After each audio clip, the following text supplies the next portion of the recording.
Il Veneto è la mia patria. Sebbene esista una Repubblica Italiana, questa espressione astratta non è la mia patria.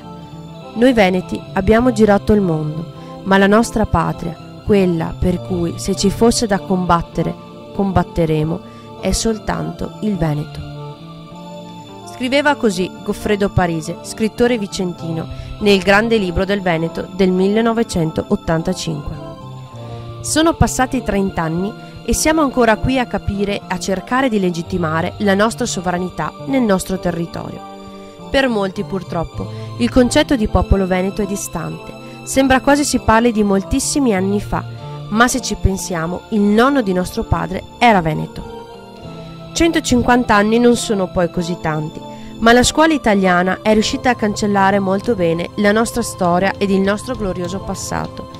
L'italianizzazione è stata forzata, costruendo tristi e decadenti monumenti e caduti, insegnandoci a piangere e compiangere le nostre perdite, abituandoci a chinare la testa, perché non siamo mai abbastanza forti, mai abbastanza istruiti, mai abbastanza degni di tenere il collo dritto e lo sguardo sostenuto. Ci hanno insegnato ad essere schiavi di Roma. È arrivato il momento di riscoprire chi siamo in realtà. La colonizzazione è giunta al termine ed il popolo veneto esiste ed è fiero. Abbiamo un maestoso e fiero passato. Siamo nipoti di persone dotate di una grande cultura e di un gran cuore. Tutto il mondo ci conosceva e tutto il mondo ci deve riconoscere ancora. Diventa dunque essenziale che si parli di popolo, ed il popolo non è altro che un insieme di persone accomunate da una stessa storia, lingua, cultura, religione, tradizione e territorio. Ti rivedi nel popolo veneto?